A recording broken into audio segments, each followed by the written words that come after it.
नमस्कार दोस्तों, मैं रविंद्र कुमार और मेरे YouTube चैनल पर आप सभी का हार्दिक स्वागत। दोस्तों, प्रतिदिन की महत्वपूर्ण क्लासों के हिसाब से आज की जो अपनी यहाँ पे MCQ रहने वाली है वो रहेगी सीरीज नंबर 49। लेकिन चैनल पर पहली बार विजिट कर रहे हैं तो RK फिजिकल एजुकेशन क्लासेस को आप सब्सक्राइब कर ले और बेल आइकन को प्रेस कर ले ताकि प्रतिदिन की महत्वपूर्ण क्लासों का नोटिफिकेशन आपको प्राप्त होता रहे। दोस्तों, प्रतिदिन की जो अपन यहाँ पे MCQ क्लास चला रखी है, अपने पास टाइम कम है तो आप कंटिन्यू क्लास में जुड़े रहे और इम्पोर्टेंट क्लासों का फ़ायदा उठाते रहे। और लास्ट में दोस्तों आपको इम्पोर्टेंट क्लासों की PDF भी आपको मिल जाएगी। तो क्लास को शुरू करने से पहले दोस्तों यहाँ पे क्लास को शेयर कर दीजिए एक बार। और कल ध्यान रखना है दोस्तों, सुबह में मॉर्निंग की बात बता दूँ आपको। कल सुबह मॉर्निंग के अंदर 9 बजे आपको मैं सीधा यहाँ से बता देता हूँ एक बार। कल सुबह 9 AM पर ध्यान रखना है, सुबह 9 AM पर अपनी जो थ्योरी की क्लास रहेगी और उसमें अपना यहाँ पे ब्लड का पार्ट नंबर 2 ध्यान रखना है दोस्तों, यहाँ पे पार्ट नंबर 2 अपना वहाँ पे रहेगा। तो कल सुबह आप 9 बजे मॉर्निंग के अंदर थ्योरी में ज़रूर जुड़े और महत्वपूर्ण जो थ्योरी की क्लास है उसका फ़ायदा ज़रूर उठाए। दोस्तों, आप थ्योरी की क्लास देख के शाम को जो MCQ देखते हैं तो फिर आपका कंसेप्ट बिल्कुल क्लियर हो जाता है, ध्यान रखना है। साथ ही में दोस्तों मैं आपको बता दूं कि कल भी बहुत से दोस्त मेरे को कमेंट कर रहे थे बार बार यहाँ पे ऑनलाइन के अंदर कि ये तो रिकॉर्डेड क्लास है, ये वो क्लास है। दोस्तों, अपन ऐसे जो लोग हैं उनकी बातों पर अपने को बिल्कुल भी ध्यान नहीं देना है। साथ ही में दोस्तों मैं आपको बता दूं कि ऐसे लोगों को अपन तुरंत ब्लॉक कर देते हैं, जो फालतू में बकवास करते हैं अपन तुरंत ब्लॉक करते हैं, चाहे अपने पास ऐसे 5 से 10 लोग ही क्यों ना देखे अपन। लेकिन मेहनत बिल्कुल सही तरीके से करेंगे, फालतू बिल्कुल भी मेहनत नहीं करेंगे। लोग दूसरे चैनल का अपने चैनल के बीच के अंदर यहाँ पे दूसरे चैनल की अपनी वो वाहवाही लूटते हैं, तो अपन वो बिल्कुल भी यहाँ पे करने नहीं देंगे। अपन चाहे बहुत कम लोगों को पढ़ा लें लेकिन वो सिस्टमेटिक तरीके से पढ़ाएंगे। तो चले दोस्तों, यहाँ पे क्लास को एक बार शेयर कर दीजिए। और आज अपने को ध्यान रखना है वो भी यहाँ पे मैं आपको सीधी सीधी बता दूँ, सीरीज़ नंबर 49 रहेगी। सीरीज़ कौन सी रहेगी? तो सीरीज़ नंबर यहाँ पे 49 रहेगी दोस्तों। और चैनल पर पहली बार विजिट कर रहे हैं तो सब्सक्राइब जरूर कर ले एक बार। और दोस्तों, कल सुबह 9 AM पर इंपॉर्टेंट, फिर से मैं आपको बार बार बता रहा हूँ, कल सुबह 9 AM पर ब्लड की इंपॉर्टेंट क्लास पार्ट नंबर 2, क्योंकि अपन ने ब्लड से संबंधित पार्ट नंबर फर्स्ट कर लिया था पहले। तो अपनी यहाँ पे अब जो ब्लड का पार्ट नंबर 2 रहेगा, साथ में इसके बाद के अंदर दोस्तों अपन हार्ट से संबंधित क्लास 1 और 2 भी लेकर आएंगे। लेकिन उनको टाइम शेड्यूल आप देखना जाके यूट्यूब पर अपने चैनल पर, उनका अपन टाइमिंग शेड्यूल लगा दिया है, वो क्लास भी अपन लेने वाले हैं। तो अपन अब थ्योरी की क्लास में कंटिन्यू जुड़ेंगे। तो क्लास को शेयर कर दीजिए दोस्तों एक बार, फिर अपन यहाँ पे चालू करते हैं। तो चलिए दोस्तों, यहाँ पे पहला और इम्पोर्टेंट क्वेश्चन अपन यहाँ पे देखते हैं। पहला क्वेश्चन देखिए दोस्तों, पहला क्वेश्चन रहने वाला है वो रहेगा दोस्तों यहाँ पे, मानव शरीर में रुधिर कणिकाओं का निर्माण होता है। दोस्तों, जो मानव शरीर है इसमें रुधिर कणिकाओं का है वो निर्माण कहाँ होता है, वो अपने को यहाँ पे बताना है। रुधिर कणिकाओं का निर्माण कहाँ होता है। साथ ही में दोस्तों मैं आपको बता दूं, कल की प्रश्नोत्तरी में मैंने यहाँ पे एक प्रश्न गलत बताया था, लेकिन उसका मैंने कमेंट में भी आपको जवाब दे दिया था लास्ट में जाके। उसने मैंने यहाँ पे प्लाज्मा समझ लिया था वो 55%, बाकी वहाँ पे प्लाज्मा के अंदर पानी की मात्रा पहुँची गई थी, वो 90 से 92% होती है। उसको आप करेक्शन कर लेना, कल की प्रश्नोत्तरी में क्वेश्चन नंबर 7 था वो, तो वो इसका सही आंसर कल की प्रश्नोत्तरी में क्वेश्चन नंबर 7 का 90 से 92% प्लाज्मा में पानी के प्रतिशत होता है। ये अपने को यहाँ पे कल का क्वेश्चन करेक्शन कर लेना है। तो प्रश्न नंबर 1 देखिए दोस्तों, यहाँ पे प्रश्न नंबर 1 देखिए दोबारा से, मानव शरीर में रुधिर कणिकाओं का निर्माण होता है। रुधिर कणिकाओं का मतलब जो कणिकाएं होती है उनका निर्माण कहाँ होता है। तो प्रश्न नंबर यहाँ पे 1 और सही आंसर रहेगा दोस्तों यहाँ पे अस्थि मज्जा, जिसे अपन बोन मेरो के नाम से जानते हैं, वहाँ पे होता है। साथ ही में दोस्तों आपको बता दूं, जो हड्डी होती है, मान लो ये हड्डी है, इस हड्डी के मध्य भागों में ध्यान रखना है, जो किनारे होते हैं किनारों पर RBC का निर्माण होता है और जो मध्य भाग होता है उसमें यहाँ पे WBC का निर्माण होता है। दोनों फैक्ट अपने को यहाँ पे याद रखने हैं। नेक्स्ट और अगला प्रश्न नंबर 2 दिए गए दोस्तों। और दोस्तों, आप ऐसी प्रश्नोत्तरी आप कंटिन्यू लेते हैं तो मैं आपको निश्चित तौर पर विश्वास दिला देता हूँ, आप 100+ क्वेश्चन आप करके आएंगे। और इसका प्रमाण अपने को 3rd ग्रेड 2022 है, जहाँ से 90+ क्वेश्चन आपने को सीधे सीधे अपनी नोट्स से मिले थे। तो आप निश्चित तौर पर रहे, किसी के कहने से आप कुछ भी नहीं होगा, अपन खुद को अपने कंटेंट पर विश्वास है, मैं आपको ये विश्वास दिला देता हूँ। क्वेश्चन नंबर 2 देखिए दोस्तों, यहाँ पे प्रथम गिरवा कशेरुका को कहते हैं। दोस्तों यहाँ पे गिरवा कशेरुका कितनी होती है, जिसे अपन सर्वाइकल के नाम से जानते हैं। तो गिरवा कशेरुका की संख्या होती है दोस्तों 7, ध्यान रखना है, 7 गिरवा कशेरुका है जिसे अपन सर्वाइकल कहते हैं।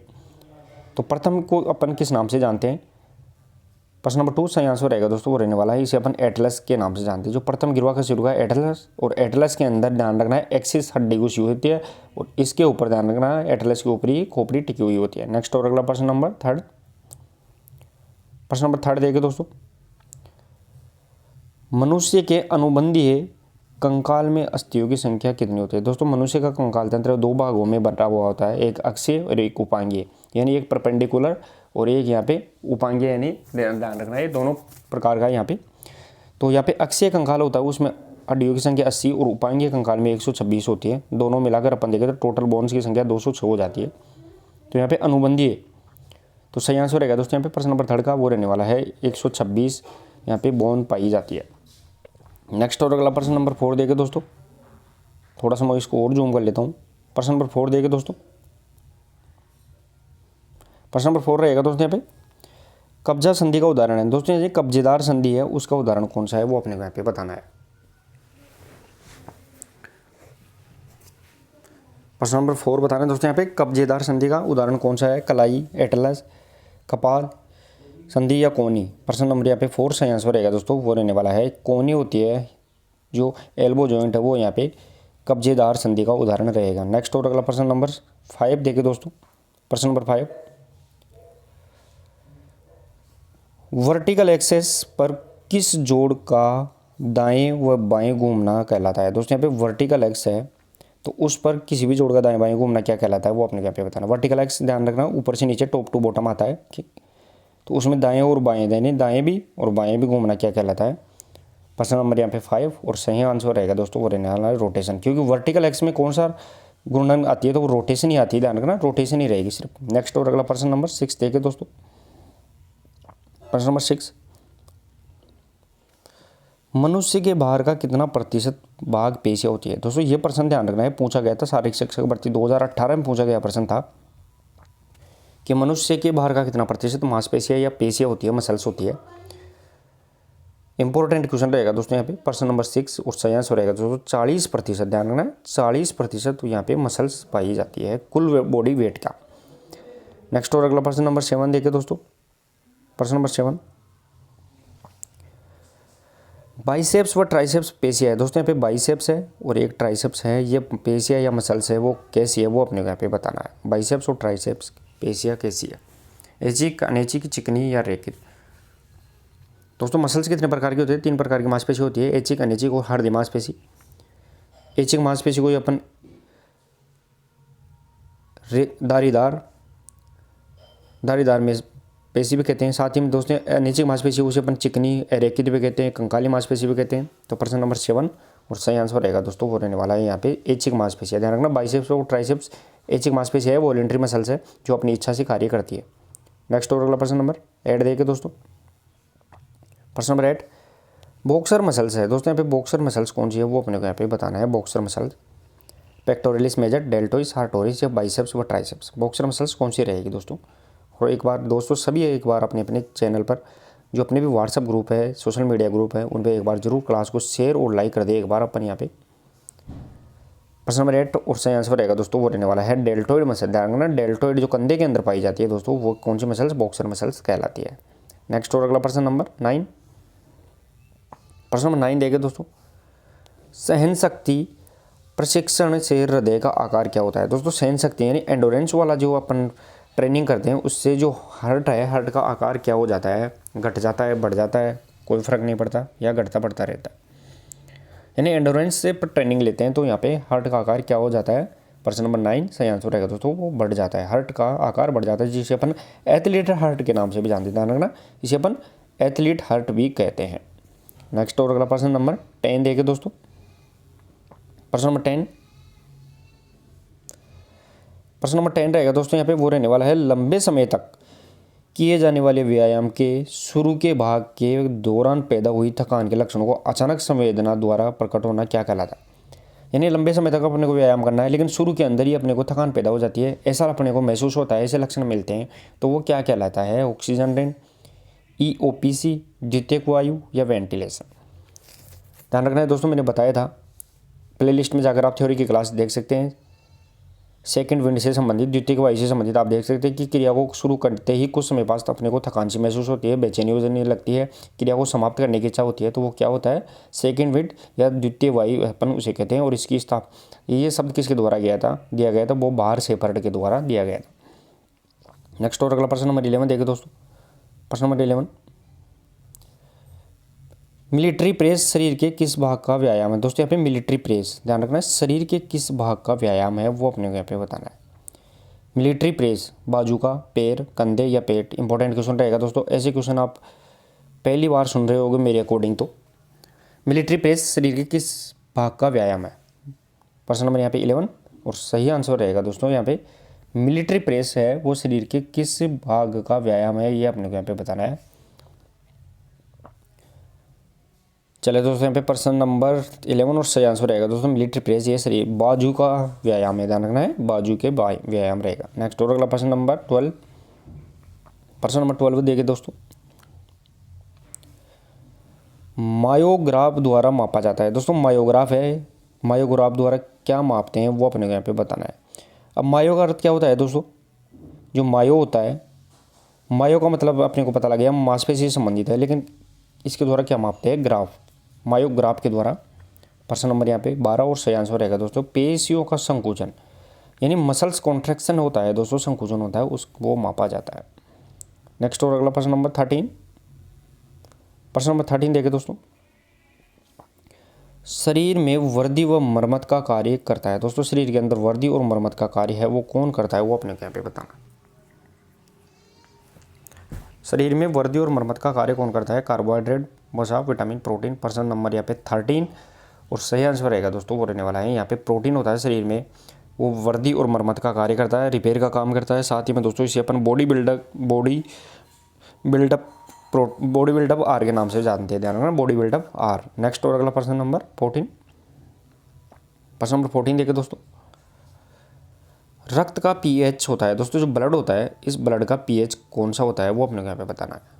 दोस्तों ब्लड है, ब्लड कैसा होता है, तो वो क्षारीय अम्लीय नहीं होता है, ध्यान रखना है, क्षारीय प्रकृति का होता है, क्षारीय विलयन है, यानी ब्लड क्षारीय विलयन है। साथ ही में दोस्तों रक्त क्या है, एक तरल संयोजित है, यानी लिक्विड कनेक्टिव टिश्यू है, ये भी ध्यान रखना है। साथ ही में इसका पीएच मान कितना होता है, तो प्रश्न नंबर 14 और सही आंसर रहेगा दोस्तों यहाँ पे 7.4 इसका पीएच मान होता है। एग्जैक्ट देखे तो 7.35 से 7.45, ध्यान रखना 7.35 से 7.45 होता है। नेक्स्ट और अगला प्रश्न नंबर 15। दोस्तों क्लास पसंद आती है तो क्लास को जरूर शेयर करते रहे दोस्तों, आप क्लास को शेयर करने में आप कमी ना रखें, बिल्कुल भी कमी ना रखें दोस्तों, आप क्लास को शेयर करते रहे। प्रश्न नंबर यहाँ पे 15 देखे दोस्तों एक बार, विद्यालय में स्वास्थ्य शिक्षा का उद्देश्य है। दोस्तों विद्यालय स्कूल होता है, इसमें स्वास्थ्य फिजिकल एजुकेशन का क्या पर्पज होता है, क्या अपने को यहाँ पे एम होता है, उद्देश्य होता है, ऑब्जेक्ट होता है, वो अपने को यहाँ पे बताना। रोगों की जानकारी देना, वो बचाव करना, संतुलित व पौष्टिक आहार का ज्ञान देना, छात्रों में स्वस्थ आदतों का निर्माण करना, या उपरोक्त सभी। प्रश्न नंबर 15 सही आंसर रहेगा दोस्तों यहाँ पे उपरोक्त सभी, यानी ऑल ऑफ द अबव इसका सही आंसर रहेगा दोस्तों, करेक्ट आंसर रहेगा। नेक्स्ट और अगला प्रश्न नंबर 16 देखे दोस्तों। प्रश्न नंबर 16 देखे दोस्तों, पायरिया रोग होता है। दोस्तों जो पायरिया रोग है वो किस में होता है वो अपने को यहाँ पे बताना है। साथ ही में दोस्तों पायरिया रोग है वो विटामिन सी की कमी से हो जाता है, ध्यान रखना, विटामिन सी की कमी से हो जाता है पायरिया रोग वो। तो पायरिया रोग किस में हुआ, प्रश्न नंबर यहाँ पे 16 सही आंसर रहेगा दोस्तों, पायरिया दांतों से में होता है। साथ ही में दोस्तों यहाँ पे दांतों से संबंधित है, और मसूड़े होते हैं दोस्तों, इन मसूड़ों में क्या होता है, खून आने लगता है, ब्लड आने लगता है, सूजन आ जाती है, इसमें ओडिमा भी हो जाती है। नेक्स्ट और अगला प्रश्न नंबर 17 देगा दोस्तों। प्रश्न नंबर 17, विटामिन डी प्राप्त होता है। दोस्तों विटामिन डी है वो किससे प्राप्त होता है वो अपने को यहाँ पे बताना है, जिसे अपन कैल्सीफेरोल, यानी इसे अपन कैल्सीफेरोल के नाम से भी जानते हैं। साथ ही में दोस्तों एकमात्र विटामिन है जिसे अपन हार्मोन भी कहते हैं, ध्यान रखना, एकमात्र विटामिन जिसे अपन हार्मोन भी कहते हैं वो भी विटामिन डी है, ध्यान रखना, इंपॉर्टेंट रहेगा ये फैक्ट। प्रश्न नंबर 17 सही आंसर रहेगा दोस्तों, सूर्य की किरणों से, ध्यान रखना है, वो यहाँ पे विटामिन डी होता है, जिसे अपन नेचुरल विटामिन के नाम से भी जानते हैं, ये भी फैक्ट याद रखना है, इसे अपन नेचुरल विटामिन, एकमात्र विटामिन जो हार्मोन भी है, और इसे अपन कैल्सीफेरोल के नाम से जानते हैं। नेक्स्ट और अगला प्रश्न नंबर 18 देगा दोस्तों, निम्न में से असंक्रामक रोग है। दोस्तों यहाँ पे असंक्रामक रोग कौन से हैं वो अपने को यहाँ पे बताना है, टीबी, टाइफाइड, पोलियो, जुकाम, कौन सा रोग है जो असंक्रामक रोग है। प्रश्न नंबर 18 सही आंसर रहेगा दोस्तों यहाँ पे असंक्रामक रोग है वो ध्यान रखना है, पोलियो जो असंक्रामक रहेगा। नेक्स्ट और अगला प्रश्न नंबर 19 देखें दोस्तों। और दोस्तों पोलियो मुक्त ध्यान रखना है, ये भी अपने को फैक्ट याद रखना है, भारत पोलियो मुक्त कब हो गया था, 2014 में भारत को पोलियो मुक्त कर दिया गया था यूएनओ के द्वारा। साथ ही में मैं आपको बताऊं जो पोलियो की दवाई फिर भी अपन यहाँ पे देते हैं, पिलाते हैं बच्चों को, छोटे बच्चे होते हैं जन्म में उस टाइम में उसको जरूर पोलियो की खुराक पिलाई जाती है, लेकिन भारत 2014 में पोलियो मुक्त घोषित कर दिया गया था। नेक्स्ट और अगला प्रश्न नंबर 19। प्रश्न नंबर 19 देखें दोस्तों। कुनेन की गोलियां किस रोग का उपचार करती है। दोस्तों कुनेन की गोलियां है वो किस रोग का उपचार करती है वो अपने को यहाँ पे बताना है। दोस्तों बताते हैं ना अपन, कुनेन के वृक्ष की छाल, ये कुनेन के वृक्ष की छाल, ये छाल किसके काम आती है, कुनेन के वृक्ष की छाल लेते हैं अपन, वो किस में काम आती है, मलेरिया, तपेदिक, टिटनेस या रेबीज। प्रश्न नंबर यहाँ पे 19 और सही आंसर रहेगा दोस्तों मलेरिया रोग है उसमें अपन कुनेन की गोलियां लेते हैं, यानी कुनेन के वृक्ष की छाल भी अपन इसमें काम में लेते हैं। नेक्स्ट और अगला प्रश्न नंबर 20। प्रश्न नंबर 20 देखें दोस्तों। प्रश्न नंबर 20 रहेगा दोस्तों अपना, पेशियों में जल का कार्य है। दोस्तों पेशियां हैं मांस मसल्स है, उसमें जल का कार्य क्या होता है वो अपने यहाँ पे बताना है। शक्ति, गति, लचीलापन या नमी। पेशियों के अंदर जो जल होता है, पानी होता है, उसका क्या कार्य है वो अपने यहाँ पे बताना है। प्रश्न नंबर यहाँ पे 20 सही आंसर रहेगा दोस्तों, ये फ्लेक्सिबिलिटी प्रदान करता है, जो ध्यान रखना है फ्लेक्सिबिलिटी, लचीलापन, जिसे अपन फ्लेक्सिबिलिटी के नाम से, मसल्स की जो फ्लेक्सिबिलिटी है, लचीलापन है, वो पेशियों में पाए जाने वाले जल के कारण है। नेक्स्ट और अगला प्रश्न नंबर 21। प्रश्न नंबर 21 देखिए दोस्तों। जड़त्व का नियम गति का कौन सा नियम है। दोस्तों यहाँ पे जड़त्व का नियम है वो गति का कौन सा नियम है। दोस्तों न्यूटन ने, ध्यान रखना, न्यूटन ने गति के कितने नियम दिए थे, वो 3 नियम दिए थे। उनमें से जड़त्व का नियम है जिसे अपन लॉ ऑफ इनर्शिया के नाम से जानते हैं, वो गति का कौन सा नियम है। प्रश्न नंबर यहाँ पे 21 सही आंसर रहेगा दोस्तों, प्रथम नियम है वो यहाँ पे गति का नियम, फर्स्ट नियम कहलाता है। नेक्स्ट और अगला प्रश्न नंबर 22। प्रश्न नंबर 22 देखें दोस्तों। रक्त संचार जिसे ब्लड सर्कुलेशन कहते हैं, रक्त संचार बढ़ने पर कौन सी गति बढ़ती है। ध्यान रखना है, ब्लड सर्कुलेशन अगर बढ़ जाता है तो कौन सी गति बढ़ेगी, श्वसन गति, हृदय गति, पीएच गति या जल संतुलन गति।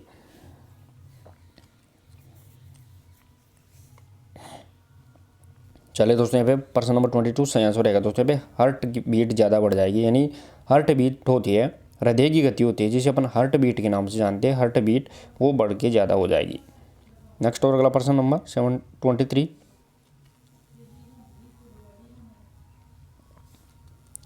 व्यायाम का लाभ नहीं है। दोस्तों यहाँ पे व्यायाम का लाभ कौन सा नहीं है, यानी एक्सरसाइज है इसका कौन सा बेनिफिट नहीं है वो अपने यहाँ पे बताना है। साथ ही में दोस्तों एक बार क्लास को शेयर और लाइक जरूर कर दे, फिर से दोबारा से बोल रहा हूँ आपको, तो शेयर और लाइक करें सभी एक बार।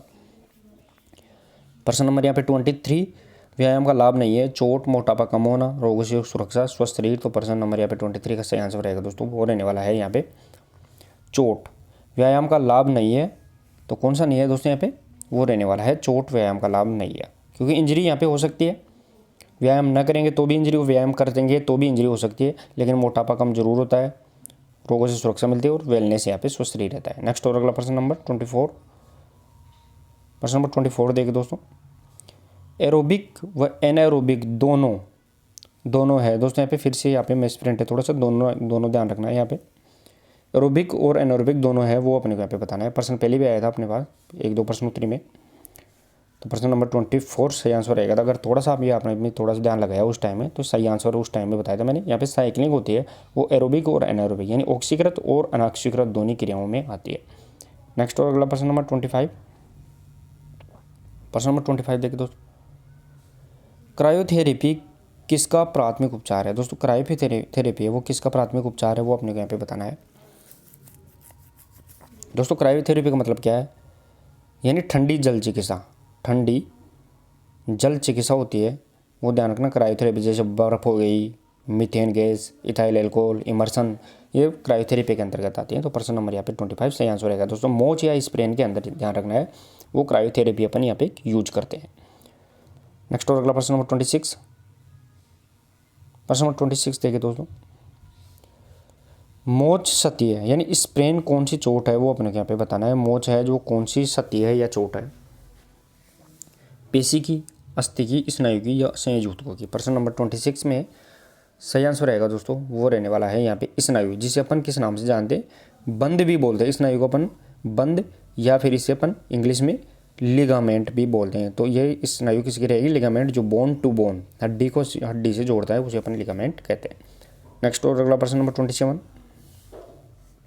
प्रश्न नंबर 27 देखिए दोस्तों, शारीरिक क्षमता को दर्शाने वाली क्षमता कौन सी है, यानी फिजिकल जो फिटनेस है उसको रिप्रेजेंट करने वाली जो कैपेसिटी है वो कौन सी है, वो अपने को यहाँ पे बताना है। शारीरिक क्षमता को प्रदर्शित करने वाली क्षमता कौन सी रहेगी, तो प्रश्न नंबर यहाँ पे 27 और जो सही आंसर रहेगा दोस्तों वो रहने वाला है रोजमर्रा के कार्यों का क्रियान्वयन, यानी डेली रूटीन के जो कार्य अगर अपन आसानी से कर लेते हैं तो इसका मतलब अपन यहाँ पे फिजिकल फिटनेस है, बिल्कुल फिट है, ये अपने को यहाँ पे आसानी से ध्यान रखना है। नेक्स्ट और अगला प्रश्न नंबर 28।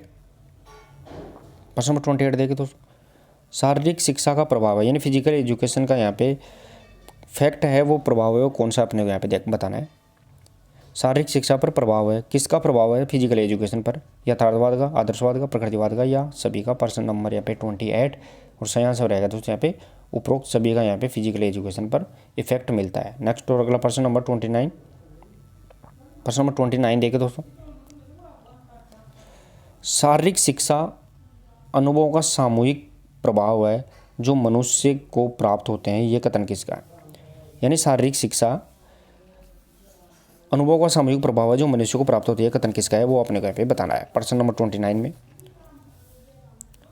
और दोस्तों ये प्रश्न ध्यान रखना है, शारीरिक शिक्षक भर्ती ग्रेड 3 2022 में पूछा गया प्रश्न है। तो प्रश्न नंबर यहाँ पे 29 सही आंसर रहेगा दोस्तों पे चार्ल्स बूचर महोदय के द्वारा ये परिभाषा दी गई थी। नेक्स्ट और अगला प्रश्न नंबर 30। व्यक्ति का स्वस्थ स्वास्थ्य किसका विकास उद्देश्य है, या पे थोड़ा सी एक बार प्रश्न को दोबारा से समझिए दोस्तों। व्यक्ति का स्वास्थ्य वो किसका विकास करना उद्देश्य, ये अपने यहाँ पे पूछा गया है, वृद्धि का, विकास का, खेलों का, या शारीरिक शिक्षा। व्यक्ति का स्वास्थ्य वो किसका विकास उद्देश्य है, प्रश्न नंबर 30 और सही आंसर रहेगा दोस्तों यहाँ पे शारीरिक शिक्षा का उद्देश्य है व्यक्ति को यहाँ पे वेलनेस और फिट बनाए रखने का। नेक्स्ट और अगला प्रश्न नंबर 31। प्रश्न नंबर 31 देखिए दोस्तों, स्वास्थ्य से संबंधित स्वच्छता में शामिल नहीं है, यानी स्वास्थ्य से संबंधित स्वच्छता होती है उसमें क्या शामिल नहीं है, वो अपने को यहाँ पे बताना है। लोच, गति, सहनशीलता या शरीर संरचना, स्वास्थ्य से संबंधित स्वच्छता या फिटनेस में क्या शामिल नहीं है, तो उसमें अपने को यहाँ पे ध्यान रखना है। प्रश्न नंबर 31 में क्या शामिल नहीं रहेगा, तो यहाँ पे शरीर संरचना इसमें शामिल नहीं रहेगी। साथ ही में मैं आपको बताऊँ फ्लेक्सिबिलिटी, स्पीड, स्ट्रेंथ, ये यहाँ पे मोटर कंपोनेंट्स होते हैं, वो सभी यहाँ पे फिजिकल से संबंधित स्वच्छता यानी इसके अंतर्गत फैक्ट होते हैं।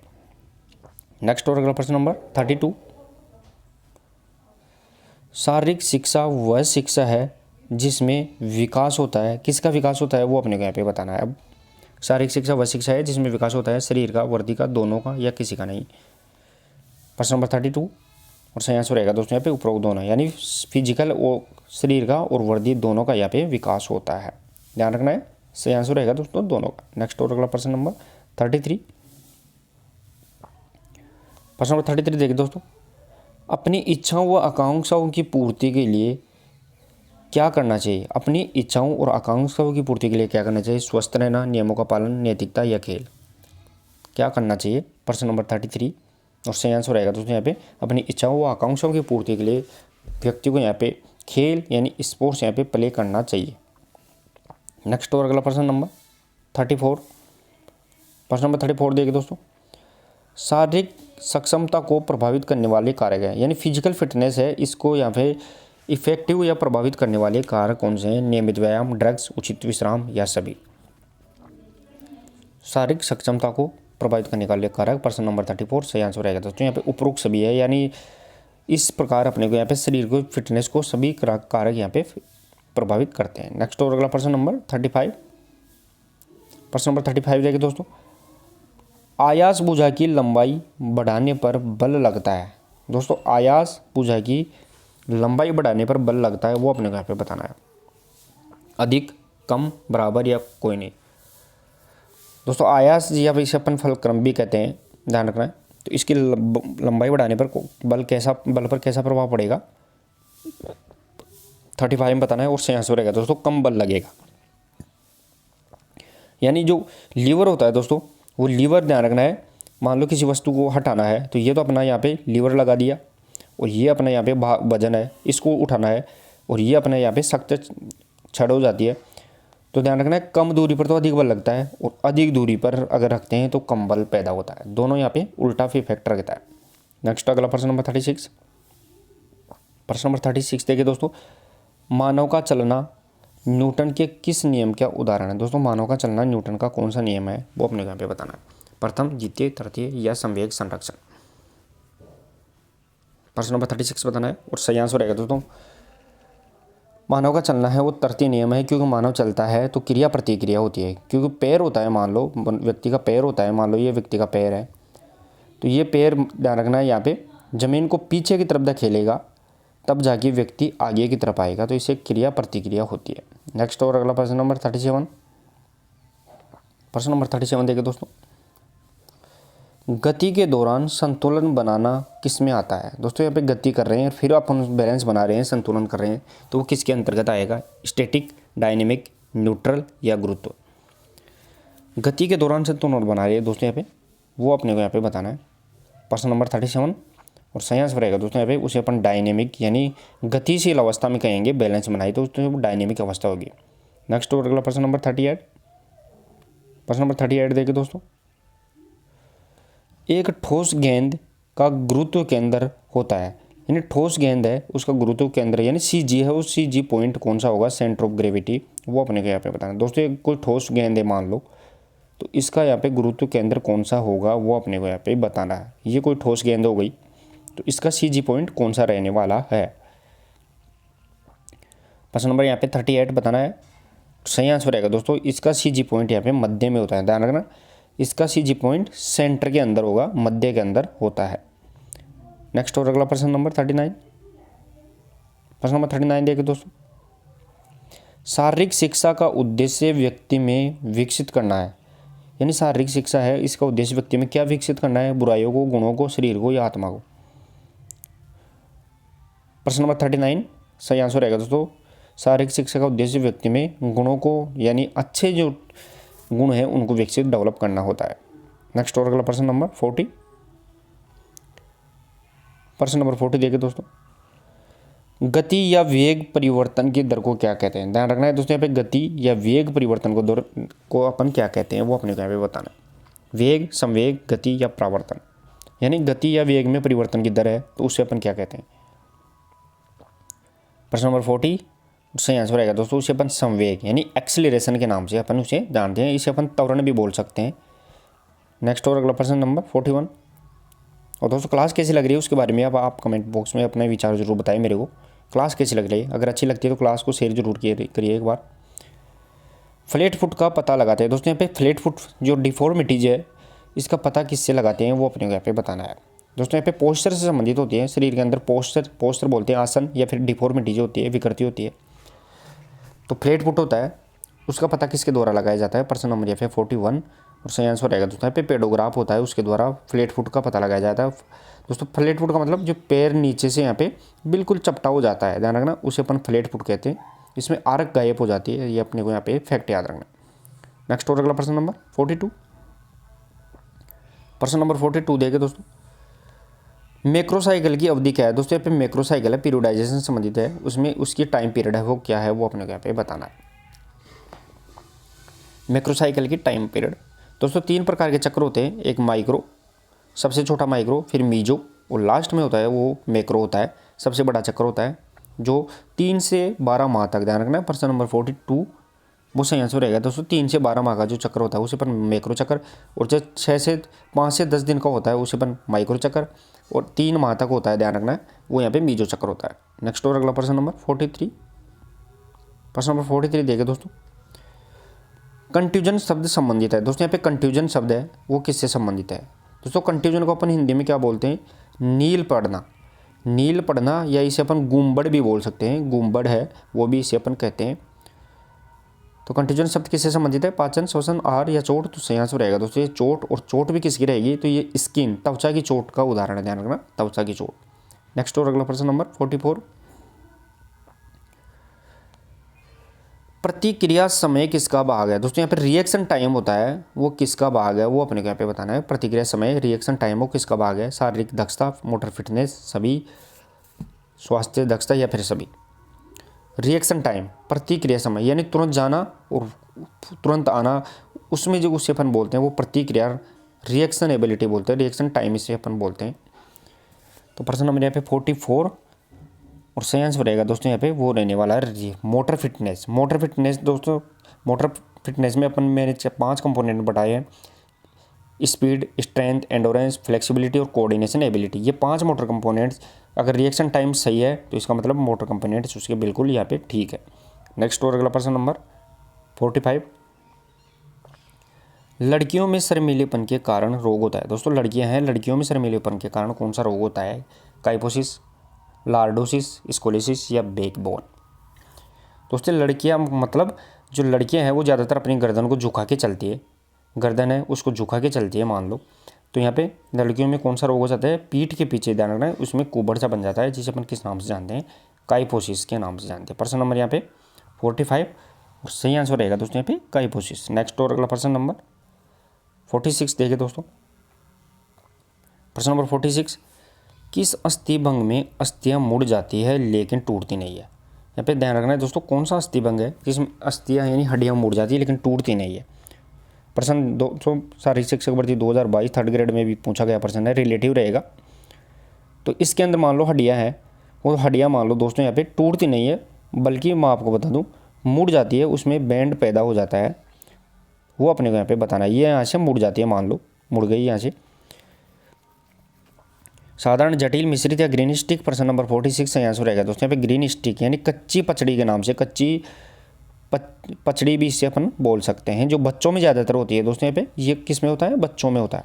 नेक्स्ट और अगला प्रश्न नंबर 47, अपराइट रो। अपराइट रो शरीर के किस भाग का व्यायाम होता है? ध्यान रखना है दोस्तों यहाँ पे एक व्यायाम का, एक्सरसाइज का नाम है अपराइट रो।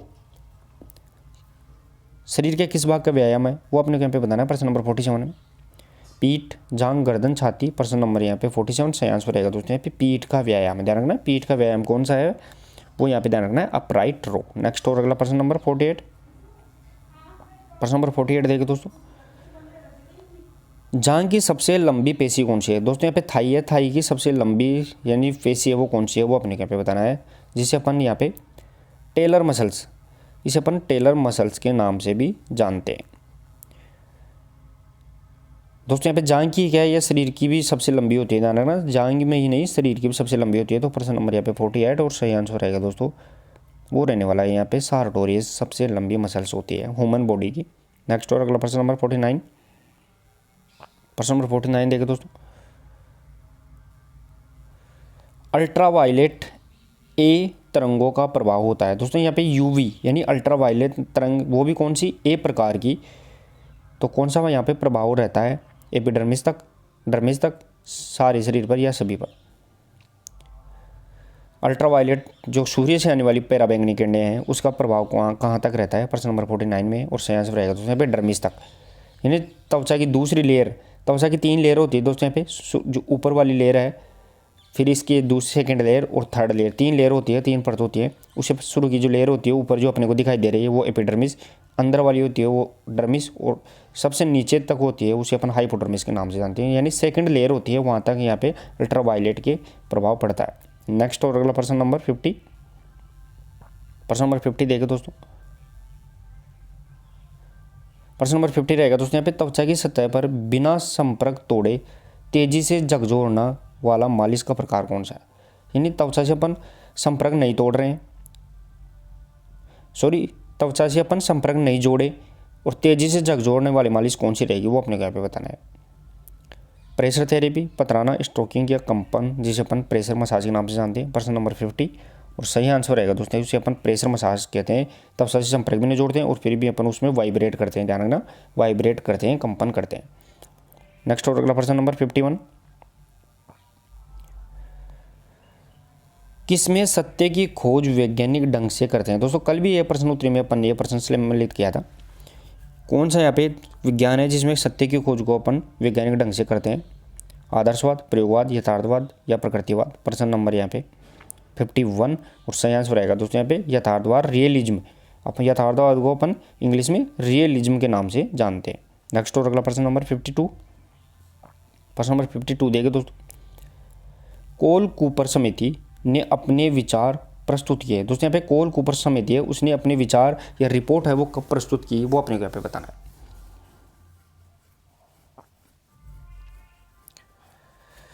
प्रश्न नंबर यहाँ पे 52 और जो सही आंसर रहेगा दोस्तों, कोल कूपर समिति ने अपनी विचार या रिपोर्ट कब प्रस्तुत की, 61 में, यानी 1961 1961 में। लेकिन ये इसकी स्थापना कब की गई थी, तो वो 1960 में इसकी स्थापना की गई थी। ये भी अपने को यहाँ पे याद रखना है। रोम ओलंपिक 1960 की यहाँ पे ऑब्जर्वेशन के लिए। नेक्स्ट और अगला प्रश्न नंबर 53। प्रश्न नंबर 53 देखो दोस्तों, इस्कामा को क्या कहते हैं। दोस्तों इस्कामा ध्यान रखना है, इस्कामा को कहा जाता है, इस्कामा है, इसको क्या कहते हैं वो अपने को यहाँ पे बताना है। मंच, अखाड़ा, रथ दौड़ या दौड़ का समय, इस्कामा। दोस्तों आज ये प्रश्नोत्तरी आपके लिए इंपॉर्टेंट रहेगी, यहाँ से बहुत से प्रश्न आपको सीधे सीधे पूछे जाएंगे। तो प्रश्न नंबर यहाँ पे 53 और सही आंसर रहेगा दोस्तों अखाड़ा है, उसे अपन इस्कामा के नाम से जानते हैं। नेक्स्ट और अगला प्रश्न नंबर 54, अपोलो देवता के सम्मान में किस खेल का आयोजन किया जाता है। दोस्तों अपोलो देवता है, उसके सम्मान में कौन से खेलों का आयोजन करते थे, पीथियन, नीमेन, इस्तीमेन, ओलंपिक। 54 में बताना है।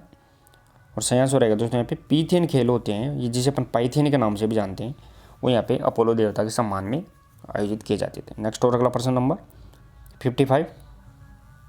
प्रश्न नंबर 55 देखिए दोस्तों, एथेंस में टोक्सोटेस क्या करवाता था। दोस्तों यहाँ पे एथेंस के अंदर जो टोक्सोटेज है वो क्या करवाता था, वो अपने को यहाँ पे बताना है। दोस्तों टोक्सोटेज क्या है, तो ये शिक्षक है, ध्यान रखना है, प्रशिक्षण देने वाला शिक्षक है।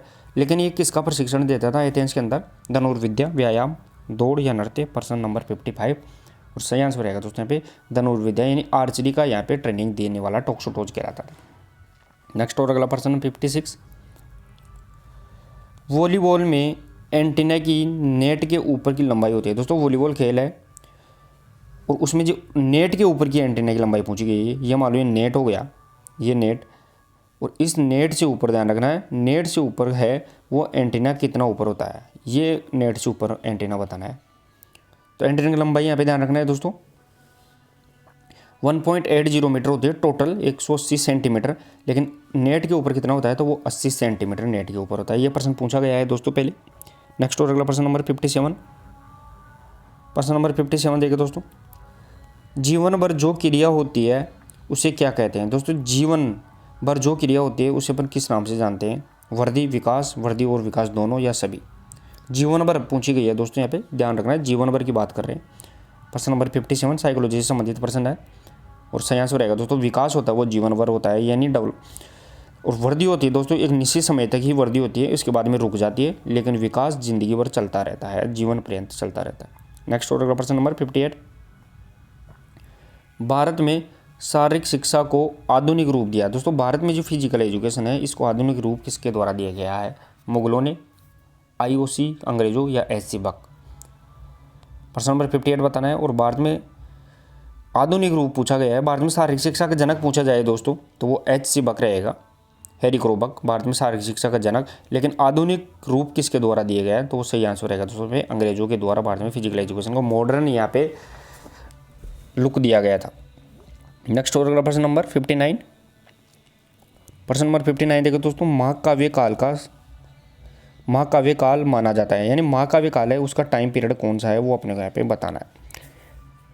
महाकाव्य काल का टाइम पीरियड बताना है दोस्तों अपने को। दोस्तों महाकाव्य कितने थे, 2, एक रामायण और एक महाभारत है, एक रामायण और दूसरा महाभारत, तो 2 महाकाव्य है, उनका टाइम पीरियड कितना था। प्रश्न नंबर यहाँ पे 59 सही आंसर रहेगा दोस्तों 1000 से 600 ईसा पूर्व, 1000 से 600 ईसा पूर्व रहेगा। नेक्स्ट और अगला प्रश्न नंबर 60। प्रश्न नंबर 60 देखें दोस्तों, IOC के प्रथम अध्यक्ष कौन थे। दोस्तों यहाँ पे IOC के प्रथम अध्यक्ष कौन थे वो अपने को यहाँ पे बताना है। IOC जिसे अपन इंटरनेशनल ओलंपिक कमेटी के नाम से जानते हैं IOC को।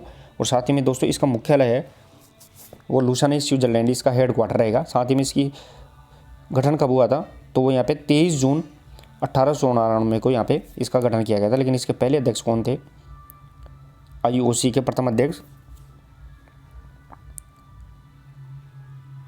दोस्तों यहाँ पे क्वेश्चन में थोड़ा सा इसमें मिस्टेक है, IOC, इसमें IOC नहीं है, ध्यान रखना है दोस्तों। यहाँ पे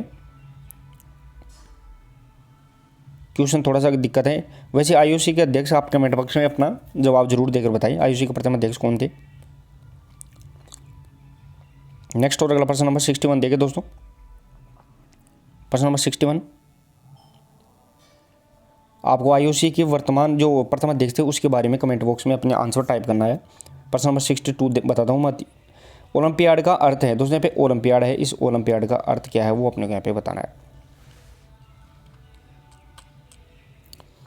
ओलंपियाड का अर्थ क्या है? खेलों के बीच का अंतराल, खेलों का समय, खेलों का उत्सव, खेलों का प्रारंभ। प्रश्न नंबर यहाँ पे 61 और सही आंसर रहेगा दोस्तों, खेलों के बीच का अंतराल होता है उसे अपन ओलंपियाड, यानी 2 ओलंपिक होते हैं दोस्तों।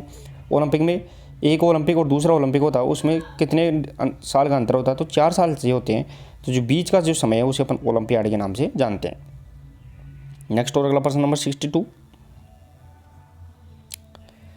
T20 शब्द संबंधित है दोस्तों। यहाँ पे T20 शब्द है वो संबंधित है किससे, वो अपने को यहाँ पे बताना है। साथ ही में दोस्तों IOC का जो प्रथम अध्यक्ष है वो अपने को कमेंट बॉक्स में आपने बता दिया है। साथ ही में मैं आपको बताऊँ जो IOA इसके प्रथम अध्यक्ष कौन थे? तो वो सर दोराबजी टाटा इसके प्रथम अध्यक्ष थे, क्योंकि वो पीछे जो क्वेश्चन था उसमें IOC के स्थान पर IOA टाइप होना चाहिए था, क्योंकि वहाँ पे सर दोराबजी टाटा का ऑप्शन था, इसलिए यहाँ पे मैंने आपको से पूछा है। तो T20 यहाँ पे संबंधित किससे रहेगा? क्रिकेट से संबंधित रहेगा। नेक्स्ट और अगला प्रश्न नंबर 63, प्रश्न नंबर 63 देखिए दोस्तों।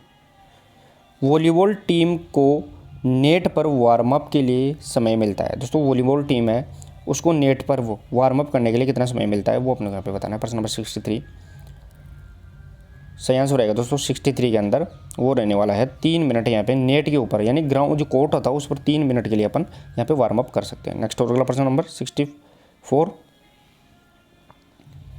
इंटरनेशनल बास्केटबॉल फेडरेशन की स्थापना कब हुई? दोस्तों यहाँ पे इंटरनेशनल बास्केटबॉल फेडरेशन के बारे में पूछा गया है, उसकी स्थापना कब हुई है? 1891, 1964, 1920 या 1932। प्रश्न नंबर 64 और सही आंसर रहेगा दोस्तों इंटरनेशनल बास्केटबॉल फेडरेशन की स्थापना 1932 में रहेगी।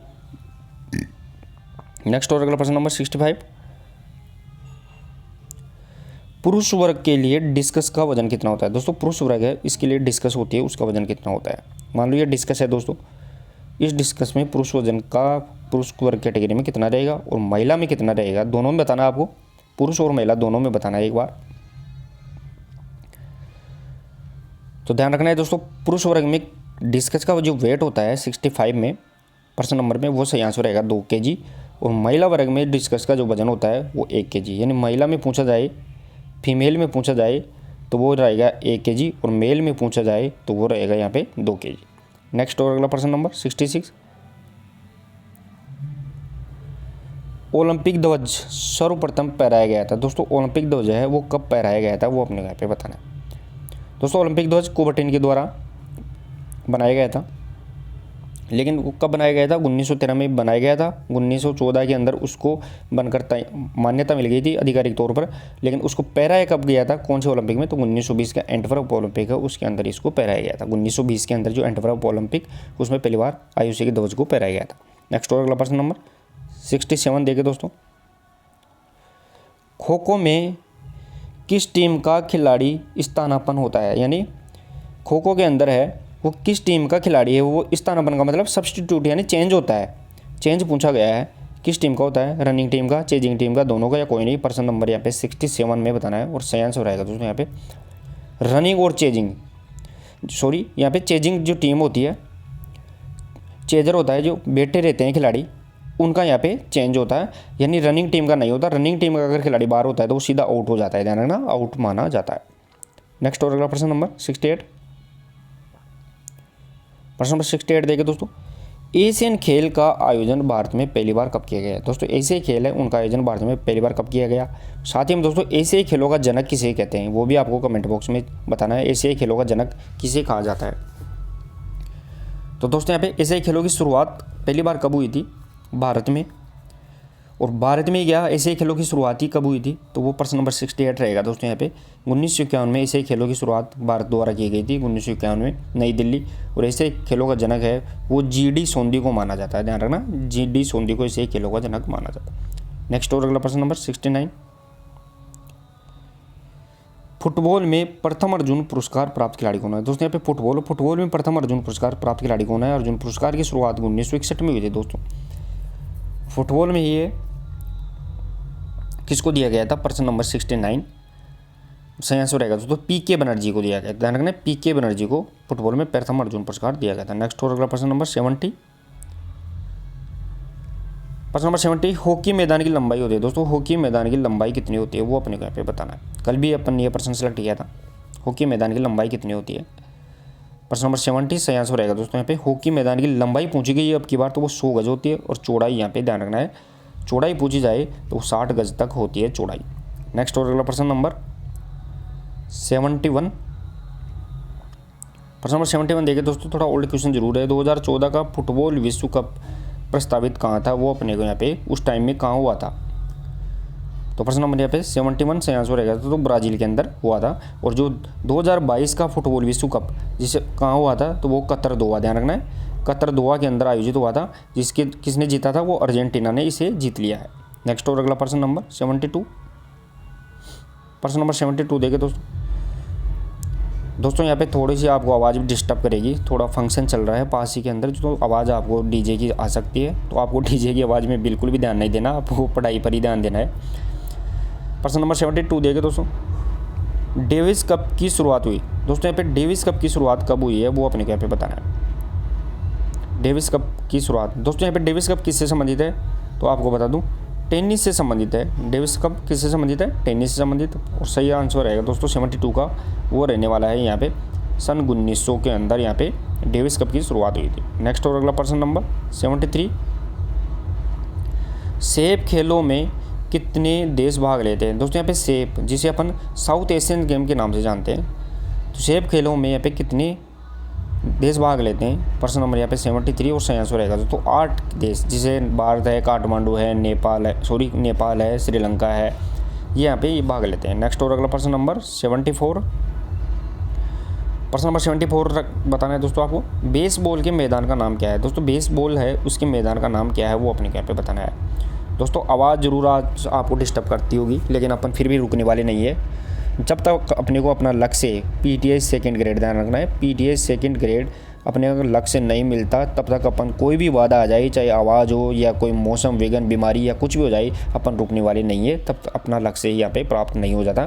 बिल्कुल भी अपना यहाँ पे अडिंग रहना है अपने टारगेट के प्रति। तो यहाँ पे प्रश्न नंबर 74 और सही आंसर रहेगा दोस्तों वो रहने वाला है बेसबॉल के जो मैदान है उसे अपन डायमंड के नाम से जानते हैं, ध्यान रखना है, डायमंड। नेक्स्ट और अगला प्रश्न नंबर यहाँ पे 75, प्रश्न नंबर 75 देखे दोस्तों, प्रश्न नंबर 75 रहेगा अपना, खेल को खेल की भावना से खेलो का नारा किसके द्वारा दिया गया है। दोस्तों ये प्रश्न भी अपन ने पिछले प्रश्नोत्तरी में सम्मिलित किया था।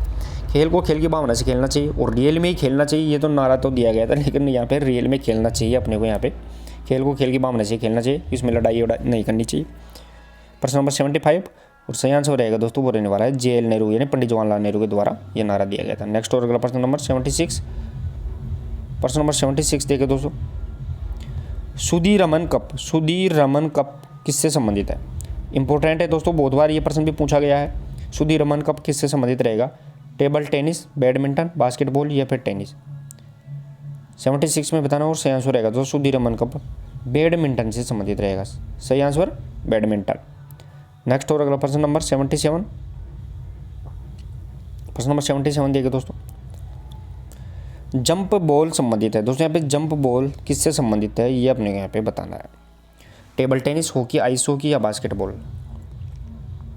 प्रश्न नंबर 77 और सही आंसर रहेगा दोस्तों जंप बॉल यहाँ पे बास्केटबॉल से संबंधित है, क्योंकि जो बास्केटबॉल का जो कोर्ट है उसके अपन जो सेंटर लाइन और उसके अंदर बीच के अंदर ध्यान रखना है, यहाँ पे वो क्या रहता है सेंटर सर्किल, उसमें बॉल को उछाला जाता है, फिर गेम को शुरुआत की जाती है, तो वो उसे जंप बॉल के नाम से जानते हैं। नेक्स्ट और अगला प्रश्न नंबर 78, प्रश्न नंबर 78 देखिए दोस्तों, थोड़ा सा मैं इसको जूम आउट कर लेता हूँ। प्रश्न नंबर 78 देखिए दोस्तों, यहाँ पे 2013 का अर्जुन अवार्ड राजस्थानी खिलाड़ी कौन है। उस टाइम का पूछा गया है 2013 से। हालांकि अपने को इतना इस पे ध्यान फोकस नहीं करना है। प्रश्न नंबर 78 का सही आंसर रहेगा दोस्तों, वो रहने वाला है यहाँ पे अभिजीत गुप्ता, जो किससे संबंधित है, शतरंज से संबंधित है, भीलवाड़ा का खिलाड़ी है। नेक्स्ट और अगला प्रश्न नंबर 79, एथलेटिक्स में प्रथम पद्मश्री दिया गया, यानी एथलेटिक्स में प्रथम पद्मश्री किसे दिया गया था, वो अपने को यहाँ पे बताना है। पद्मश्री पूछा गया है दोस्तों, यहाँ पे अर्जुन अवार्ड नहीं पूछा गया है। और सही आंसर रहेगा दोस्तों, एथलेटिक्स में प्रथम पद्मश्री किसे दिया गया है, वो मिल्खा सिंह को दिया गया था। नेक्स्ट और अगला प्रश्न नंबर 80, प्रश्न नंबर 80 देखिए दोस्तों, भारत ने हॉकी में अंतिम ओलंपिक स्वर्ण जीता, यानी अंतिम बार भारत ने हॉकी में गोल्ड मेडल कब जीता था, वो अपने को यहाँ पे बताना है। दोस्तों भारत ने ओलंपिक के अंदर हॉकी के अंदर यहाँ पे 8 गोल्ड मेडल जीत लिए हैं अभी तक।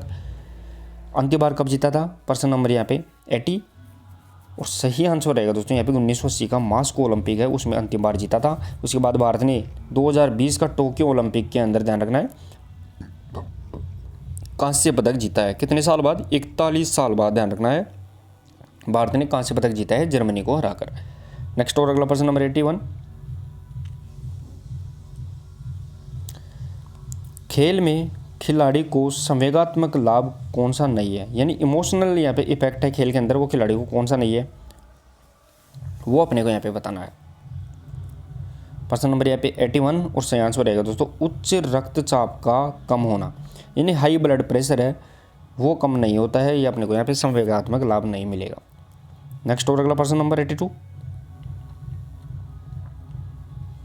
खेल प्रशिक्षण के सूक्ष्म चक्र की अवधि है, यानी फिर वही बात आ गई, प्रश्न उसको घुमा के पूछ लिया, ध्यान रखना है। खेल प्रशिक्षण में सूक्ष्म चक्र की अवधि, यानी पीरियोडाइजेशन 3 प्रकार का होता है, माइक्रो, मैक्रो, माइक्रो, मीजो और मैक्रो, लेकिन यहाँ पे सूक्ष्म प्रशिक्षण अवधि कितनी होती है, तो सही आंसर रहेगा दोस्तों 82 का, वो रहने वाला है यहाँ पे 3 से 10 दिन, जिसे अपन माइक्रो चक्र के नाम से जानते हैं।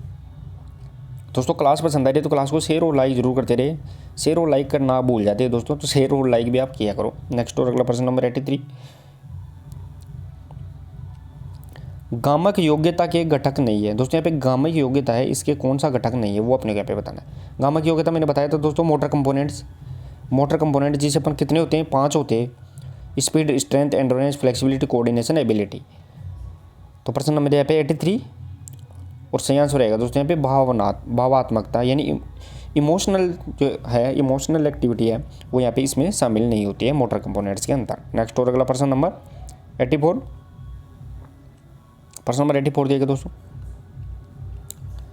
फार्टलेग प्रशिक्षण विधि की खोज की है, यानी फार्टलेग प्रशिक्षण विधि है जिसे अपन स्पीड प्ले के नाम से जानते हैं। फार्टलेग एक स्वीडिश शब्द है दोस्तों, और इसे अपन स्पीड प्ले भी कहते हैं, ध्यान रखना है, स्पीड प्ले भी इसे अपन कहते हैं, जिसकी खोज किसके द्वारा की गई, प्रश्न नंबर 84 बताना है। और सही आंसर रहेगा दोस्तों इसे गोस्टा गोल्मर यानी होल्मर इसके द्वारा की गई है। नेक्स्ट और अगला प्रश्न नंबर 85, प्रश्न नंबर 85 देखिए दोस्तों, वार्मिंग अप किया जाता है, दोस्तों वह वार्मिंग अप है वो कब किया जाता है, वो अपने यहाँ पे बताना है। खेल के दौरान, खेल के मध्य, खेल से पहले या खेल के बाद। दोस्तों खेल के बाद क्या किया जाता है, तो खेल के बाद अपन कूल डाउन करते हैं, ध्यान रखना, कूल डाउन करते हैं खेल के बाद, स्ट्रेचिंग।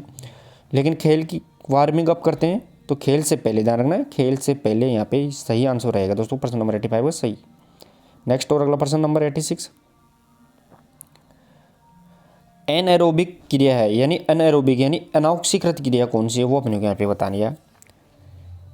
नृत्य, जॉगिंग, 100 मीटर या मैराथन, यानी जिसमें अपन ऑक्सीजन यूज नहीं करते, बहुत कम, नाक के बराबर, यानी बिना ऑक्सीजन, एनाएरोबिक बिना ऑक्सीजन की क्रिया कौन सी है, वो अपने को यहाँ पे बताना है। प्रश्न नंबर यहाँ पे 86 और सही आंसर रहेगा दोस्तों वो रहने वाला 100 मीटर दौड़ होती है, वो एनाएरोबिक के अंदर शामिल की जाती है। नेक्स्ट और अगला प्रश्न नंबर 87, प्रश्न नंबर 87 देखिए दोस्तों, शारीरिक शिक्षा में शिक्षक विद्यार्थियों को विषय वस्तु दिखाता है और कितना प्रतिशत याद रखता है, सिर्फ विषय वस्तु को दिखाता है, उसके बारे में व्याख्या नहीं करता है, तो कितना प्रतिशत याद रहेगा, वो अपने यहाँ पे बताना है।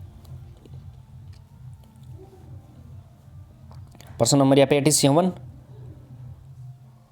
और जो सही आंसर रहेगा दोस्तों 87 के अंदर वो रहने वाला है 30%, ध्यान रखना है 30%, सिर्फ दिखा रहा है विषय वस्तु को तो कितना प्रतिशत, 30%, और अगर विषय वस्तु को दिखाता नहीं है, उसके बारे में सिर्फ बताता ही है तो 20% रहता है, और दिखाता भी है और बताता भी है, दोनों करता है तो फिर दोनों को मिलाकर 50% याद रहता है।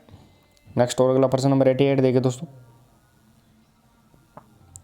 प्रश्न नंबर 88, जिस व्यायाम में मांसपेशियों की लंबाई में परिवर्तन नहीं होता है उसे अपन क्या कहते हैं?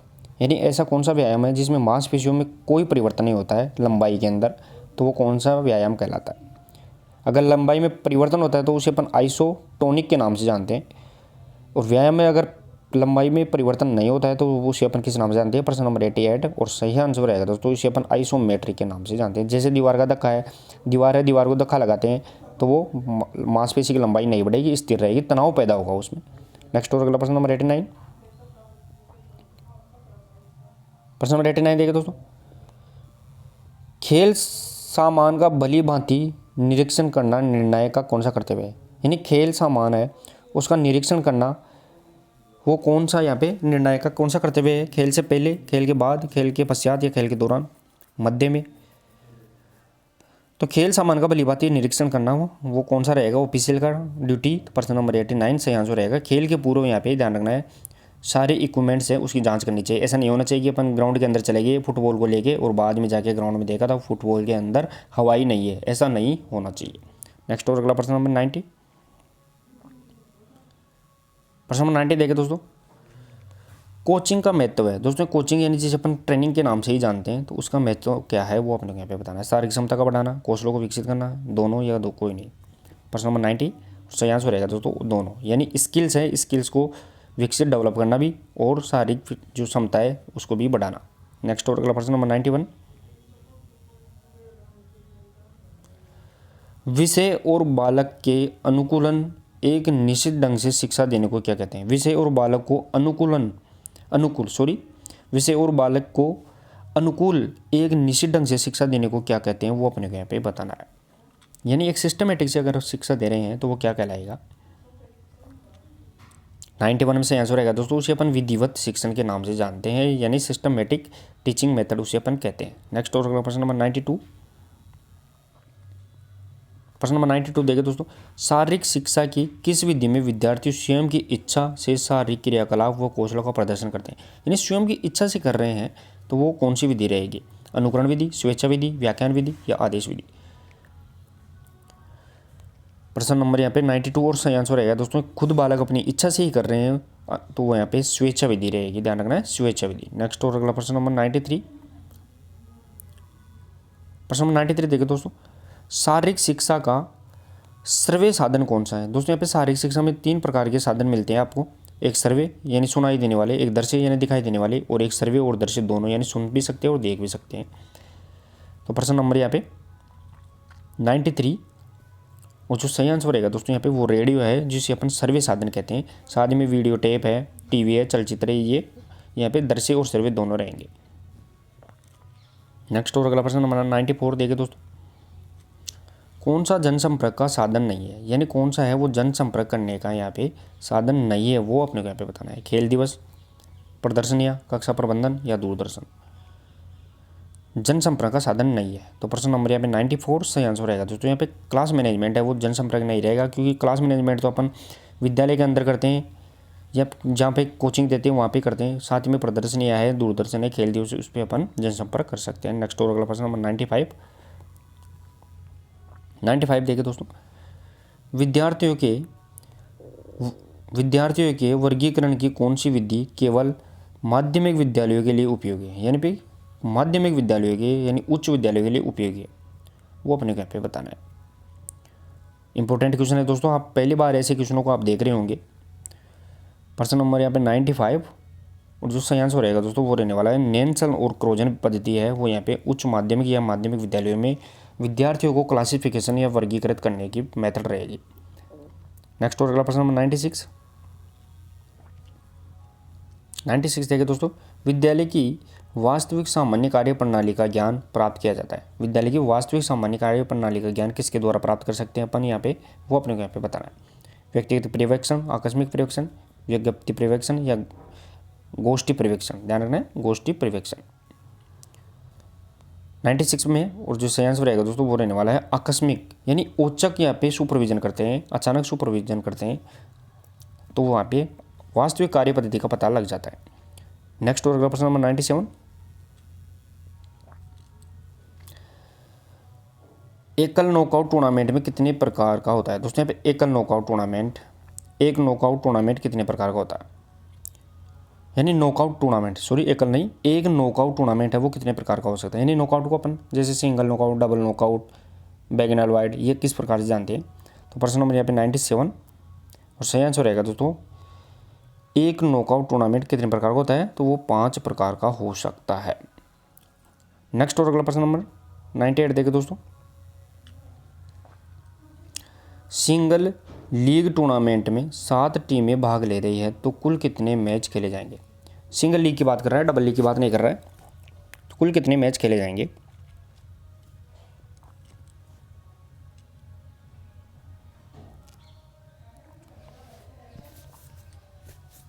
प्रश्न नंबर यहाँ पे 98 और सही आंसर रहेगा दोस्तों 98 के अंदर वो रहने वाला है 21 मैच खेले जाएंगे। क्यों? अपने को फॉर्मूला ध्यान रखना है, सिंगल लीग में n-1/2 ध्यान रखना है, ये इसका फॉर्मूला होता है। इस प्रकार अगर देखें तो 7/1/2 तो 7 × 6/2, तो इस प्रकार यहाँ पे 21 निकल के आएगा। नेक्स्ट और अगला प्रश्न नंबर 99, प्रश्न नंबर 99 देखिए दोस्तों, लीग टूर्नामेंट में कौन सी विधि फिक्चर में बाई नहीं दी जाती है? लीग टूर्नामेंट में कौन सी विधि में फिक्चर में बाई नहीं देते हैं वो अपने को यहाँ पे बताना है। कौन सी विधि है जो फिक्चर बनाते समय उसमें बाई नहीं देते? साइकिलिंग, टेबुलर, स्टेयरकेस या फिर लेडी? प्रश्न नंबर यहाँ पे 99 और सही आंसर रहेगा दोस्तों स्टेयरकेस, जिसे अपन सीढ़ीदार विधि कहते हैं, उसमें अपन क्या करते हैं यहाँ पे बाई नहीं देते। ये इस प्रकार सीढ़ीदार टूर्नामेंट ये फिक्चर की पद्धति रहेगी। नेक्स्ट और अगला प्रश्न नंबर 100 देखिए दोस्तों, पुनरावृत्ति के सिद्धांत का प्रतिपादन किया है। दोस्तों यहाँ पे पुनरावृत्ति का सिद्धांत है, इसका प्रतिपादन किसके द्वारा किया गया? प्रश्न नंबर 100 सही आंसर रहेगा दोस्तों वो रहने वाला है स्टैनली हॉल के द्वारा पुनरावृत्ति सिद्धांत का प्रतिपादन किया गया। नेक्स्ट और अगला प्रश्न नंबर 101,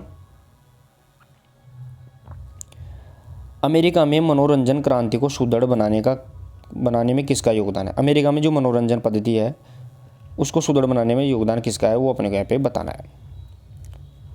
प्रश्न नंबर 101 और सही आंसर रहेगा दोस्तों वो रहने वाला है जोसेफ ली के द्वारा। ध्यान रखना, अमेरिका में मनोरंजन क्रांति जोसेफ ली के द्वारा विकसित की गई थी। नेक्स्ट और अगला प्रश्न नंबर 102, शिक्षा प्रशासन का कौन सा प्रमुख तत्व नहीं है? यानी एजुकेशन एडमिनिस्ट्रेशन है, शिक्षा प्रशासन का कौन सा प्रमुख तत्व नहीं है वो अपने यहाँ पे बताना है। दोस्तों आपको आज थोड़ा सा डिस्टर्ब जरूर रहेंगे आप, लेकिन अपने को फिर भी नहीं छोड़ना है, अपनी तैयारी को करते रहना है। आवाज़ आपको डिस्टर्ब कर सकती है आज। शिक्षा प्रशासन का कौन सा प्रमुख तत्व नहीं है तो वो अपने को यहाँ पे बताना है। और सही आंसर रहेगा 102 के अंदर स्वस्थ रहना, वो शिक्षा प्रशासन का यानी एजुकेशन एडमिनिस्ट्रेशन का यहाँ पे फैक्टर नहीं रहेगा। नेक्स्ट और अगला प्रश्न नंबर 103, शिक्षा प्रशासन सत्ता के आधार पर कितने प्रकार का होता है? यानी शिक्षा के अंदर जो एडमिनिस्ट्रेशन वो होता है वो सत्ता के आधार पर कितने प्रकार का होता है वो अपने यहाँ पे बताना है। नेक्स्ट और अगला प्रश्न नंबर यहाँ पे 103 बताना है दोस्तों आपको। और सही आंसर रहेगा दोस्तों 103 का वो रहने वाला है यहाँ पे 2 प्रकार का रहेगा। नेक्स्ट और अगला प्रश्न नंबर 104, शिविर के सभी कार्यों का निरीक्षण कौन करता है? दोस्तों जो कैंप होता है शिविर है, इसके सभी कार्यों का निरीक्षण या ऑब्जर्वेशन है वो कौन करता है वो अपने को यहाँ पे बताना है। ये प्रश्न दोस्तों पूछा गया है, प्रश्न है, इंपॉर्टेंट क्वेश्चन है। शिविर के सभी कार्यों का निरीक्षण ऑब्जर्वेशन कौन करता है? प्रश्न नंबर 104 सही आंसर रहेगा दोस्तों शिविर संचालक है वो यहाँ पे इसका सभी कार्यों का निरीक्षण करता है। नेक्स्ट और अगला प्रश्न नंबर 105, रिक्रिएशन में आर, प्रथम आर का अर्थ क्या है? दोस्तों रिक्रिएशन है उसमें प्रथम आर के बारे में पूछा गया है, यानी ये दूसरा आर है उसके बारे में नहीं है, प्रथम आर के बारे में पूछा गया है। रिक्रिएशन जिसे अपन मनोरंजन के नाम से जानते हैं। प्रश्न नंबर यहाँ पे 105 और सही आंसर रहेगा रेडीनेस, यानी तैयारी, तत्परता। रेडीनेस यानी तत्परता, हिंदी में अपन तत्परता अपन इसे कहते हैं। नेक्स्ट और अगला प्रश्न नंबर 106, मनोरंजनात्मक क्रियाओं के लिए आवश्यक है। दोस्तों जो रिक्रिएशन एक्टिविटीज होती हैं उनके लिए क्या आवश्यक है? खाली समय, स्वयं की इच्छा से भाग लेना, समाज द्वारा स्वीकृत या सभी? प्रश्न नंबर 106 और सही आंसर रहेगा दोस्तों यहाँ पे उपरोक्त सभी। मनोरंजन कब करते हैं? तो खाली समय में करेंगे, स्वयं की इच्छा से करेंगे, किसी के दबाव से नहीं करेंगे, और समाज द्वारा वो मान्य हो ऐसा मनोरंजन करेंगे। ऐसा नहीं कि ताश पत्ती खेलने अपन लग जाए, तो वो अपने को यहाँ पे फैक्ट याद रखना। नेक्स्ट और अगला प्रश्न नंबर 107 देखिए दोस्तों, रिक्रिएशनल थ्योरी के प्रेरणाता कौन है। दोस्तों यहाँ पर रिक्रिएशनल थ्योरी है, इसके प्रेरणाता या इसके जनक है वो कौन है, वो अपने को यहाँ पे बताना है। यानी मनोरंजनात्मक सिद्धांत है वो, मनोरंजन सिद्धांत है, इसके प्रेरक कौन रहेंगे। प्रश्न नंबर 107 सही आंसर रहेगा दोस्तों क्लार्ड कैंप और GTW पैट्रिक है वो मनोरंजन या रिक्रिएशन थ्योरी के प्रतिपादक रहेगी। नेक्स्ट और अगला प्रश्न नंबर 108,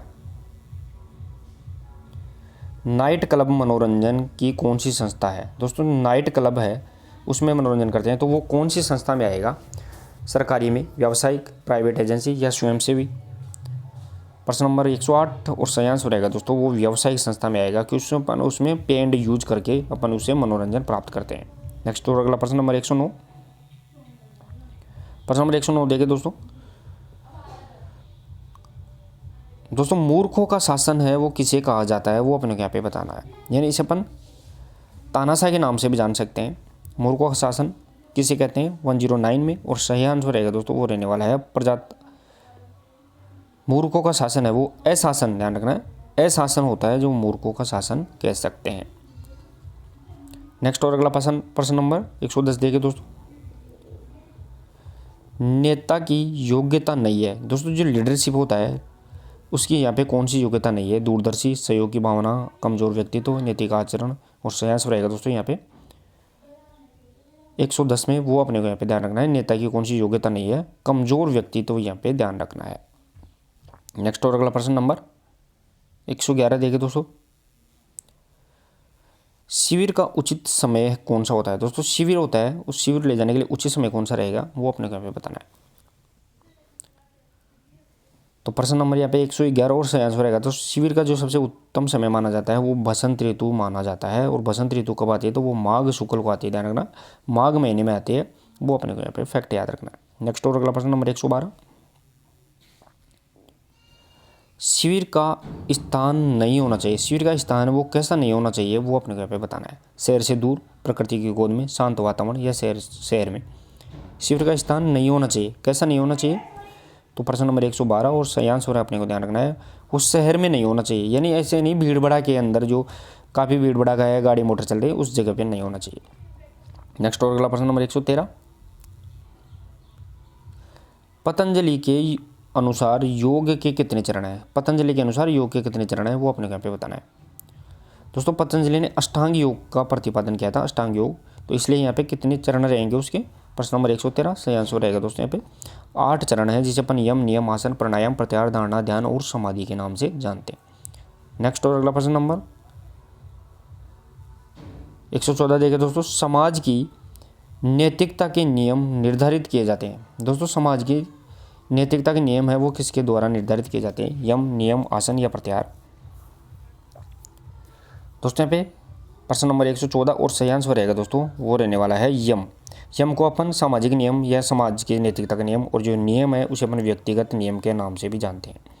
नेक्स्ट और अगला प्रश्न नंबर 115, प्रश्न नंबर 115 देखिए दोस्तों, योग में दक्ष होने की स्थिति जानने के लिए कौन सा योग करते हैं। यानी योग में दक्ष होने की स्थिति जानने के लिए कौन सा योग करते हैं, कर्म, हठ, राज या फिर ज्ञान योग। प्रश्न नंबर 115 सही आंसर रहेगा दोस्तों कर्म योग, ध्यान रखना है 115 में कर्म योग यहाँ पे सही आंसर रहेगा। नेक्स्ट और अगला प्रश्न नंबर 116 देखिए दोस्तों, नैतिक क्रिया द्वारा किया जाता है। दोस्तों नैतिक क्रिया है जो षट कर्म से संबंधित है, जो शुद्धि क्रियाओं का भाग है, शुद्धि क्रिया है जिसे अपन षट कर्म के नाम से जानते हैं। तो नैतिक के द्वारा क्या किया जाता है, नाक की सफाई, उदर मालिश, आँख की या पेट की। प्रश्न नंबर यहाँ पे 116 और सही आंसर रहेगा नाक की सफाई की जाती है, वो नैतिक क्रिया के द्वारा की जाती है। नेक्स्ट और अगला प्रश्न नंबर 117, श्वास को अंदर लेना कहलाता है। दोस्तों यहाँ पे श्वास है, श्वास को अंदर लेना क्या कहलाता है वो अपने को यहाँ पे बताना। दोस्तों श्वास को छोड़ना रेचक, श्वास को रोक कर रखना कुंभक कहलाता है, लेकिन अंदर लेना पूरक। ध्यान रखना सही आंसर रहेगा दोस्तों 117 में पूरक, श्वास को अंदर लेना, कुंभक रोक के रखना और रेचक छोड़ना। नेक्स्ट और अगला प्रश्न नंबर 118,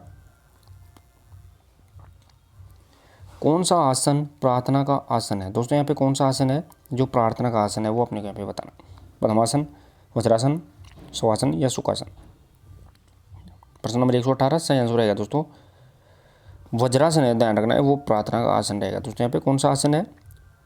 वो यहाँ पे वज्रासन। नेक्स्ट और अगला प्रश्न नंबर 119। प्रश्न नंबर 119 देखिए दोस्तों, हिस्टीरिया रोग के इलाज का आसन कौन सा है? हिस्टीरिया रोग हो जाता है दोस्तों यहाँ पे, उसके इलाज के लिए कौन सा आसन करते हैं?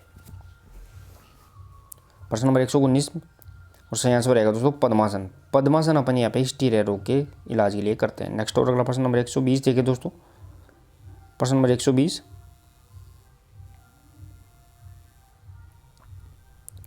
प्रश्न नंबर 120 रहेगा दोस्तों, किस आसन को मौत का आसन कहते हैं? दोस्तों यहाँ पे कौन सा आसन है जिसे अपन मौत का आसन कहते हैं, वो अपने यहाँ पे बताना है। कौन सा आसन है जिसे अपन मौत का आसन कहते हैं? जो सभी आसनों को करने के बाद में अनिवार्यतः किया जाता है, यानी जितने भी आसन हैं उनको करने के बाद में सबसे लास्ट में करते हैं। प्रश्न नंबर 120 सही आंसर रहेगा दोस्तों शवासन है, उसे अपन मौत का आसन कहते हैं। नेक्स्ट और अगला प्रश्न नंबर 121। प्रश्न नंबर 121 देखिए दोस्तों, मनोविज्ञान को आत्मा का विज्ञान माना है। मनोविज्ञान है, सबसे पहले आत्मा का विज्ञान था, फिर मन मस्तिष्क, फिर चेतना और लास्ट में व्यवहार का विज्ञान था। तो सबसे पहले आत्मा का विज्ञान किसके द्वारा माना गया है? प्रश्न नंबर यहाँ पे 121 बताना है। दोस्तों यहाँ पे मनोविज्ञान को आत्मा का विज्ञान मानने वाला अरस्तु, प्लेटो और डेकार्ट है। ध्यान रखना है, अरस्तु, प्लेटो और डेकार्ट, 3 है, लेकिन इसमें से अपने को ऑप्शन में मिल रहा है यहाँ पे प्लेटो, तो सही आंसर रहेगा दोस्तों यहाँ पे प्लेटो। नेक्स्ट और अगला प्रश्न नंबर 122, खेल एक शारीरिक व मानसिक क्रिया है, ये कथन किसका है? दोस्तों यहाँ पे खेल एक शारीरिक और मानसिक यानी फिजिकल और मेंटली एक्टिविटीज है, ये किसके द्वारा दिया गया है? इंपॉर्टेंट डेफिनेशन रहेगी और सही आंसर रहेगा दोस्तों यहाँ पे जेम्स ड्रेवर के द्वारा ये परिभाषा यहाँ पे दी गई थी। नेक्स्ट और अगला प्रश्न नंबर 123, व्यक्तिगत विभिन्नता का कारण नहीं है। दोस्तों यहाँ पे व्यक्तिगत विभिन्नता का कारण कौन सा नहीं है, वो अपने को यहाँ पे बताना है। विद्यालय, वंशानुक्रम, वातावरण या जाति प्रजाति? प्रश्न नंबर यहाँ पे 123 सही आंसर रहेगा दोस्तों यहाँ पे व्यक्तिगत विभिन्नता में विद्यालय इसका कारण नहीं है। साथ ही में दोस्तों यहाँ पे वातावरण है, वंशानुक्रम है और जाति, यहाँ पे सभी व्यक्तिगत विभिन्नताओं के अंतर्गत आते हैं। नेक्स्ट और अगला प्रश्न नंबर 124 देखिए दोस्तों, प्रश्न नंबर 124, वह नियम जिसमें बालक में अपने माता पिता से विपरीत गुण पाए जाते हैं। कौन सा नियम है जिसमें बालक में माता पिता के विपरीत गुण पाए जाते हैं? विभिन्नता का नियम, समानता का नियम, बीजकोष का नियम या प्रत्यागमन का नियम? प्रश्न नंबर 124 और सही आंसर रहेगा दोस्तों वह नियम जिसमें बालक में माता पिता के विपरीत नियम पाए जाते हैं।